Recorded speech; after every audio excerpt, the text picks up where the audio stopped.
Olá, inicialmente eu gostaria de cumprimentar a todos e a todas que estão nos prestigiando assistindo a esse vídeo e gostaria também de me apresentar. Meu nome é Caroline Dantas, eu sou advogada, mestre em Direito Constitucional pela UFMG, Belo Horizonte, Brasil, e professora universitária. Bom, fiquei muito satisfeita com a aprovação da minha comunicação para a jornada científica, porque eu acredito que o tema do meu trabalho é muito relevante, atual e merece a nossa reflexão. Eu me propus a discutir, neste trabalho, quais são os impactos da pandemia de Covid-19 na segregação em espaços públicos físicos e virtuais. Isso porque, e aí explicando um pouco a trajetória do trabalho, eu comecei falando da importância dos espaços públicos para a conformação do homem moderno. Né? O ser humano é um animal extremamente gregário. Nós precisamos viver em grupo, em coletividade. Aliás, de todas as espécies, o ser humano é aquele que melhor trabalha, ou talvez o único que trabalhe de forma colaborativa, sem necessariamente possuir vínculos familiares ou vínculos de consanguinidade. Isso porque a gente rapidamente percebeu que o trabalho de forma coletiva, que as trocas coletivas, permitem a proteção de todo o grupo e a evolução da própria espécie. Né? Tanto assim que, inicialmente, éramos coletores-caçadores e percebemos logo que ter algum domínio sobre a natureza era muito mais eficiente para a proteção da nossa espécie do que necessariamente depender da sorte de encontrar alimentos. Né?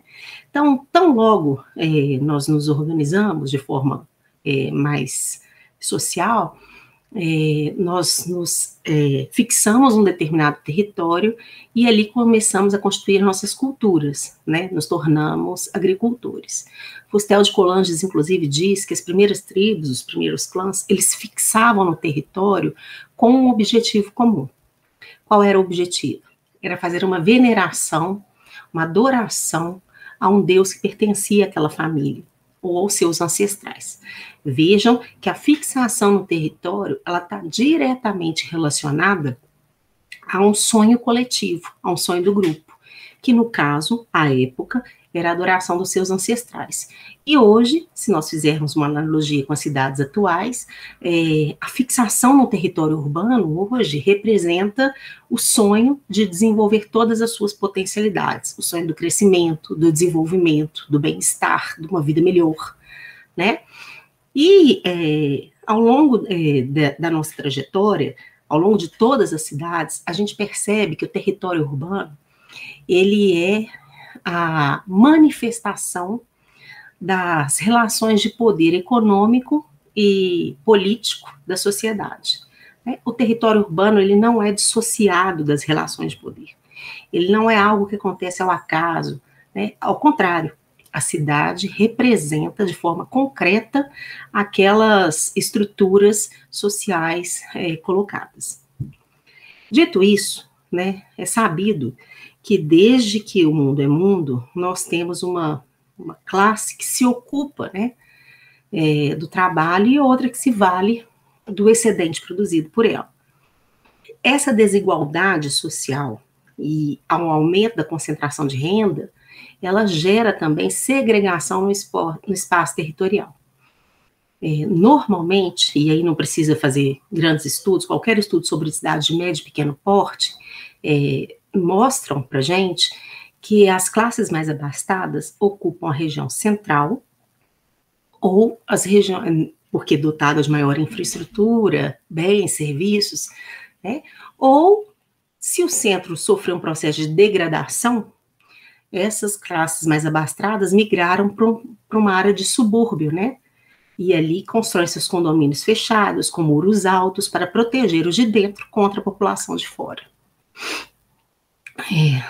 Já as classes menos favorecidas ocupam os territórios de franja. Né? O que a gente chama de franja?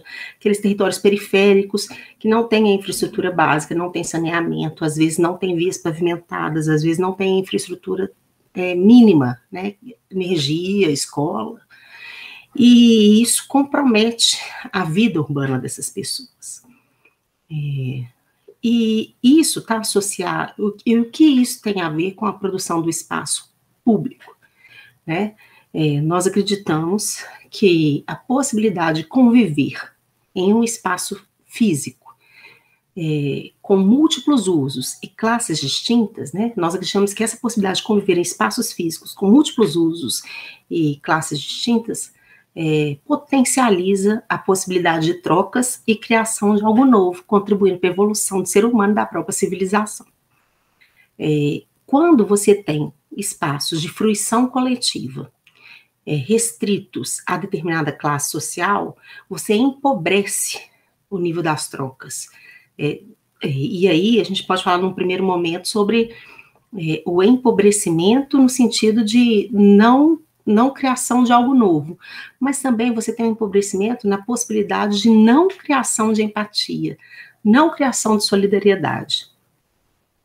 E o que a gente percebe é que os espaços de fruição coletiva, né, são e o que eu chamo de espaço de fruição coletiva de uso restrito, aqueles cujo objetivo único é a convivência, né? Sem nenhuma grande finalidade, sem uso estratégico, o espaço ali é conviver, livremente. O que a gente percebe é que esses espaços públicos de fruição restrita, eles são geridos pelo poder público.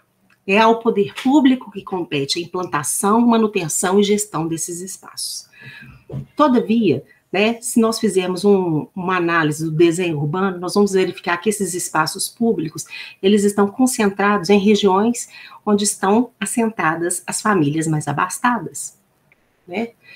E em que pese nós termos praças e parques públicos de bairros, praças de parques públicos periféricos, esses espaços públicos, eles são negligenciados e abandonados pelo poder público. Ao sofrerem essa negligência e abandono, seja na manutenção, seja na segurança, seja na gestão e na propositura de programas e ações de utilização, acabam se tornando espaços de violência. Ao invés de se tornarem espaços de encontro e criação de múltiplas potencialidades, esses espaços públicos de regiões periféricas, quando não geridos adequadamente pelo poder público, se tornam espaços de promoção de violência e criminalidade, gerando mais problema para a coletividade do que potencialidade. Em contrapartida, o poder público não negligencia as áreas próximas às famílias abastadas. E aí, qual é a questão? Quando esses espaços são usufruídos apenas por um tipo de classe social, normalmente a classe mais abastada, a manutenção dos espaços é realizada, há uma glamorização desses espaços, né? Há um fetiche em torno deles.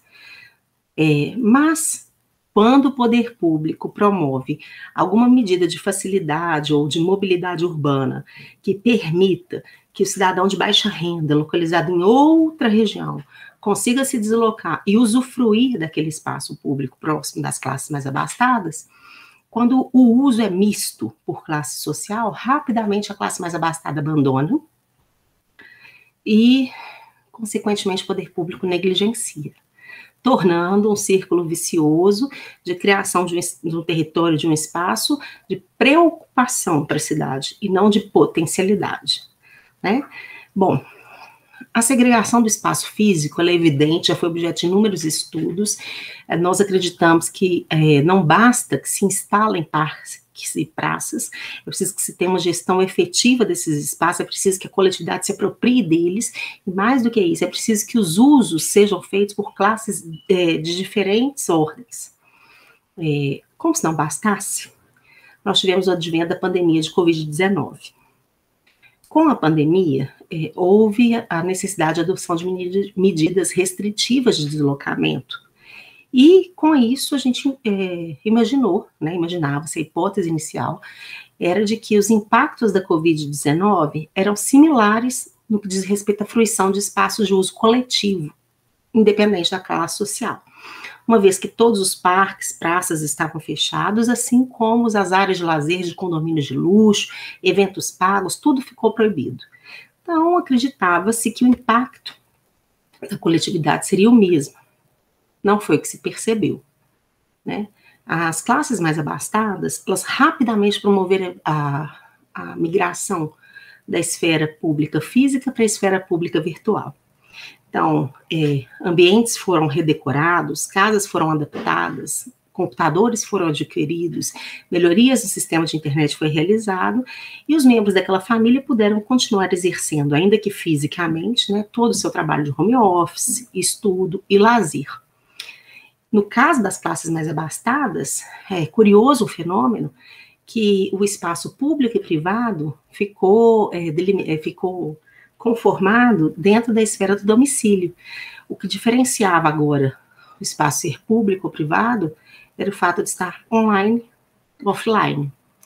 Já as classes menos abastadas, né, residem em domicílios com poucos cômodos e mais membros. E, além disso, a qualidade da internet é pior e não existe acesso a equipamentos por todos os membros. Quando muito, todos têm telefones celulares. E mesmo assim, o uso concomitante de telefones celulares por todos os membros sobrecarrega a rede, inviabilizando o uso das telecomunicações.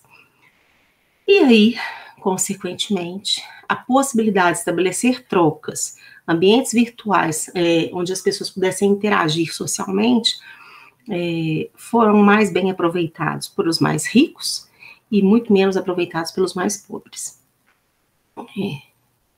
Ou seja, a pandemia de Covid-19 agravou a segregação por classe social para fins de espaços públicos. Né? O que se pretende com esse trabalho? Levantar a problemática e reafirmar a necessidade de que o poder público assuma as rédeas da gestão e instale e gerencie não só espaços físicos, como também agora, de natureza inexorável, espaços públicos virtuais. A gente sabe que quando o poder público negligencia, o mercado se apropria, porque é da natureza humana se aglutinar, é da natureza humana se agregar. Só que os espaços públicos geridos pelo poder público, eles têm essa finalidade do encontro, da troca. Já os espaços coletivos geridos pelo mercado, eles têm um uso estratégico bem definido, qual seja o lucro. Consequentemente, eles empobrecem a possibilidade de troca, limitam o controle, né? Limitam o potencial de crescimento entre os indivíduos e, consequentemente, impactam no processo democrático.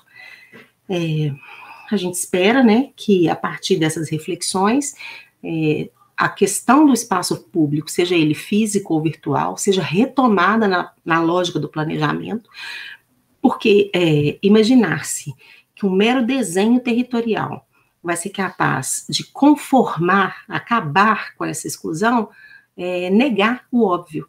A cidade, e agora a cidade no ambiente físico e virtual, refletem aquelas manifestações de poder. Sem discutir o que causa essa inconformidade ambiental, nós nunca vamos poder mudar aquele espaço físico e virtual. É isso, eu espero que vocês tenham a oportunidade de ler o trabalho na íntegra, que eu enviei para publicação. Vou deixar aqui o meu e-mail para que vocês queiram entrar em contato.